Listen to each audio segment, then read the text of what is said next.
고난의 다른 뜻은 하나님이 지켜주신다는 약속. 여러분, 안녕하세요. 오늘 이 시간, 우리 함께 한 가지 질문을 붙들고 시작하려 합니다. 하나님이 지켜주신다는 말, 정말 그 뜻이 무엇일까요? 우리는 이 말을 자주 듣습니다. 교회에서, 기도 가운데서, 찬양 속에서 이 약속을 붙듭니다. 하나님이 나를 지켜주신다. 하나님이 나를 보호하신다. 하나님의 날개 아래 내가 안전하다. 그런데 막상 삶을 살아보면 의문이 생깁니다. 믿음이 있어도 사고가 일어납니다. 기도해도 질병이 찾아옵니다. 충성스럽게 살아도 배신을 당합니다. 직장에서 억울한 일을 당하고, 가정에서 아픔을 겪고, 관계에서 상처를 받습니다. 그럴 때 우리는 속으로 이런 질문을 합니다. 그럼 하나님은 어디 계신가요? 하나님이 정말 나를 지켜주시는 건가요? 이 약속은 거짓인가요? 아니면 내가 믿음이 부족한 건가요?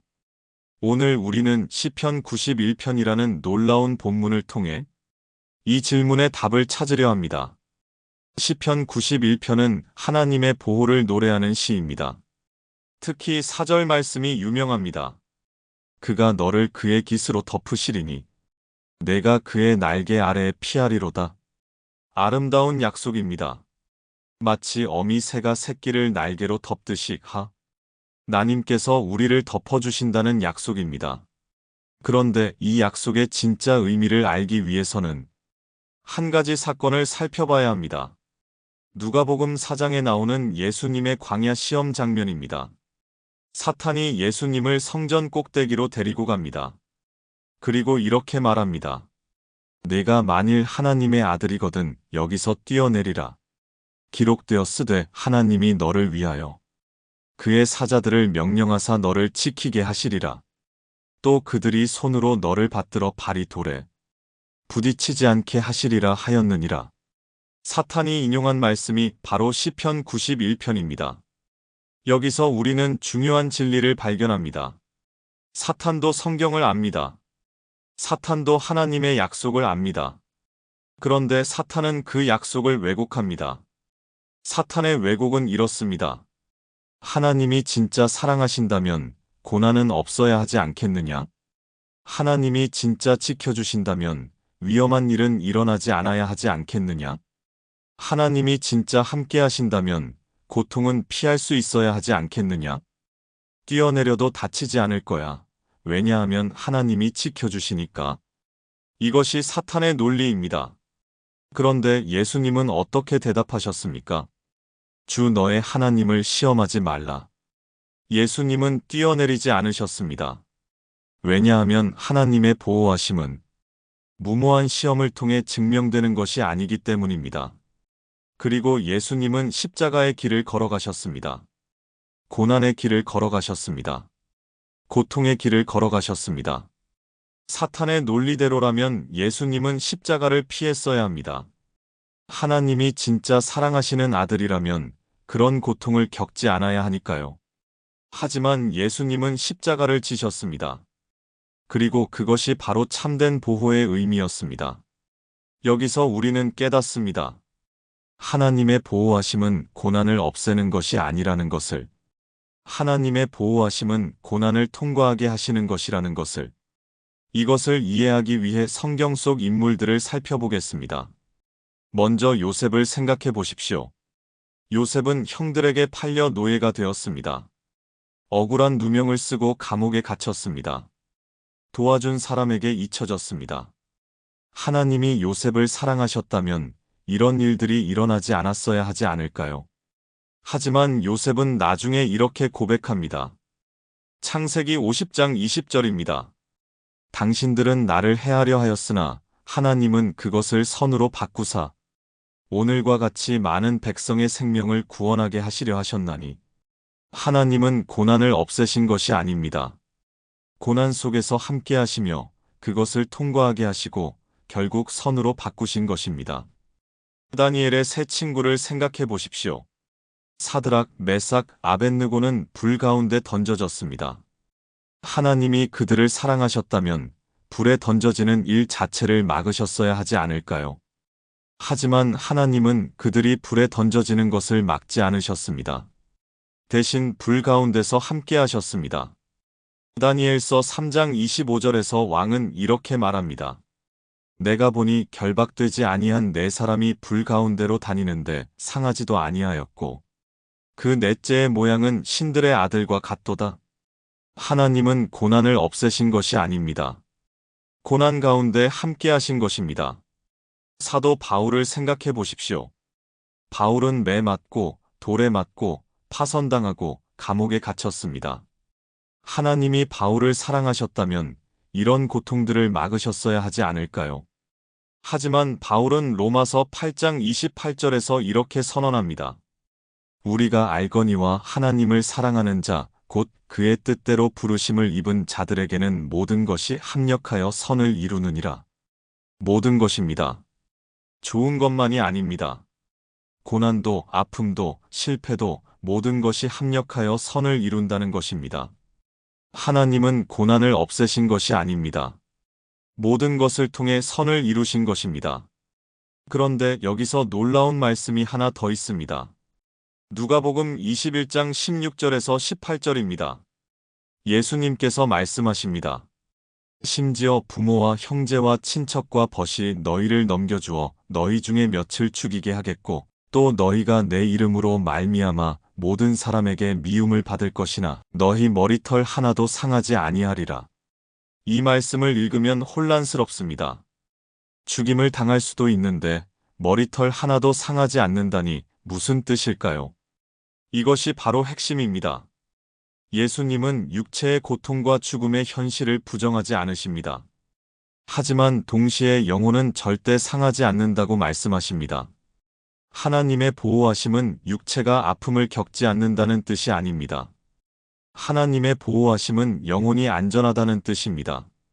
세상이 말하는 안전과 하나님이 주시는 안전은 다릅니다. 세상이 말하는 안전은 문제가 없는 상태입니다. 질병이 없고 사고가 없고 위험이 없는 상태입니다. 하지만 하나님이 주시는 안전은 문제가 있어도 흔들리지 않는 상태입니다. 폭풍이 있어도 평안한 상태입니다. 고난이 있어도 소망을 잃지 않는 상태입니다. 시편 91편으로 다시 돌아가 보겠습니다. 4절 말씀입니다. 그가 너를 그의 깃으로 덮으시리니 내가 그의 날개 아래에 피하리로단. 이 말씀의 배경을 생각해 보십시오. 어미 새가 새끼를 날개로 덮는 상황은 언제입니까? 위험이 없을 때입니까? 아닙니다. 위험이 있을 때입니다. 폭풍이 몰아칠 때입니다. 포식자가 공격할 때입니다. 어미 새는 위험을 없애지 못합니다. 폭풍을 멈추게 하지 못합니다. 포식자를 물리치지 못합니다. 대신 어미 새는 자기 몸으로 새끼를 덮습니다. 폭풍이 새끼를 때리기 전에 자기 몸을 먼저 맞습니다. 포식자가 새끼를 공격하기 전에 자기 몸을 먼저 희생합니다. 이것이 바로 하나님의 보호하심입니다. 하나님은 우리를 위해 고난을 없애시는 것이 아니라 우리 대신 그 고난을 맞으십니다. 이것이 십자가입니다. 예수님은 우리 대신 그 폭풍을 맞으셨습니다. 예수님은 우리 대신 그 고통을 받으셨습니다. 예수님은 우리 대신 그 심판을 감당하셨습니다. 어미 새가 날개로 새끼를 덮듯이 예수님은 십자가 위에서 우리를 덮으셨습니다. 그분이 먼저 맞으셨기에 이제 우리는 안전합니다. 그분이 먼저 죽으셨기에 이제 우리는 삽니다. 그분이 먼저 버림받으셨기에 이제 우리는 버림받지 않습니다. 이것이 복음입니다. 이것이 하나님이 지켜주신다는 약속의 진짜 의미입니다. 그렇다면 우리는 어떻게 살아야 할까요? 첫째로, 고난이 없는 삶을 기대하지 말아야 합니다. 예수님은 요한복음 16장 33절에서 이렇게 말씀하셨습니다. 세상에서는 너희가 환난을 당하나 담대하라, 내가 세상을 이기었노라. 세상에서 환난을 당한다는 것은 당연한 일입니다. 예수님 자신도 고난을 겪으셨습니다. 그러니 우리도 고난을 겪을 것입니다. 하지만 담대하라고 하십니다. 왜냐하면 예수님이 이미 세상을 이기셨기 때문입니다. 둘째로, 고난 가운데서 하나님을 찾아야 합니다. 많은 사람들이 고난이 오면 하나님으로부터 멀어집니다. 하나님이 나를 버리셨다고 생각합니다. 하나님이 나를 사랑하지 않으신다고 생각합니다. 하지만 그것은 사탄의 거짓말입니다. 하나님은 고난 가운데 계십니다. 하나님은 폭풍 가운데 함께 하십니다. 시편 23편 4절 말씀처럼 사망의 음침한 골짜기를 다닐지라도 하나님이 함께 하십니다. 고난이 올 때 하나님으로부터 도망가지 마십시오. 오히려 하나님께로 더 가까이 가십시오. 그분의 날개 아래로 들어가십시오. 셋째로, 영원한 관점을 가져야 합니다. 고린도후서 4장 17절에서 18절 말씀입니다. 우리가 잠시 받는 환난에 경한 것이 지극히 크고 영원한 영광에 중한 것을 우리에게 이루게 함이니, 우리가 주목하는 것은 보이는 것이 아니요 보이지 않는 것이니, 보이는 것은 잠깐이요 보이지 않는 것은 영원함이라. 지금 우리가 겪는 고난은 잠깐입니다. 영원과 비교하면 한순간입니다. 그리고 이 고난은 영원한 영광을 이루게 합니다. 우리가 보이는 것만 보면 절망합니다. 질병만 보이고, 고통만 보이고, 실패만 보입니다. 하지만 보이지 않는 것을 보아야 합니다. 하나님의 계획을 보아야 합니다. 하나님의 선하심을 보아야 합니다. 하나님의 영원한 목적을 보아야 합니다. 넷째로, 다른 사람들을 위로해야 합니다. 고린도후서 1장 4절 말씀입니다. 우리의 모든 환난 중에서 우리를 위로하사 우리로 하여금 하나님께 받는 위로로 모든 환난 중에 있는 자들을 능히 위로하게 하시는 이시로다. 하나님은 우리를 위로하십니다. 그런데 그 위로는 우리만을 위한 것이 아닙니다. 그 위로는 다른 사람들을 위로하기 위한 것입니다. 우리가 고난을 겪고 하나님의 위로를 경험하면 이제 우리는 같은 고난을 겪는 사람들을 위로할 수 있습니다. 우리의 고난은 헛되지 않습니다. 우리의 아픔은 의미가 있습니다. 그것은 다른 사람들을 위로하는 도구가 됩니다. 다섯째로, 감사해야 합니다. 데살로니가전서 5장 18절 말씀입니다. 범사에 감사하라. 이것이 그리스도 예수 안에서 너희를 향하신 하나님의 뜻이니라. 범사에 감사하라는 것은 모든 일이 좋다는 뜻이 아닙니다. 모든 일 가운데서 하나님을 신뢰한다는 뜻입니다. 고난이 좋은 것은 아닙니다. 아픔이 즐거운 것은 아닙니다. 하지만 그 가운데서도 하나님을 신뢰할 수 있습니다. 하나님이 함께 하신다는 것을 감사할 수 있습니다. 하나님이 선으로 바꾸실 것을 믿을 수 있습니다. 여러분, 오늘 이 말씀을 들으시면서 어떤 생각이 드십니까? 혹시 지금 고난 가운데 계십니까? 질병으로, 경제적 어려움으로, 관계의 파탄으로 힘든 시간을 보내고 계십니까? 그렇다면 오늘 이것을 기억하시기 바랍니다. 하나님이 지켜주신다는 약속은 고난이 없다는 뜻이 아닙니다. 하나님이 지켜주신다는 약속은 고난 가운데서도 함께 하신다는 뜻입니다.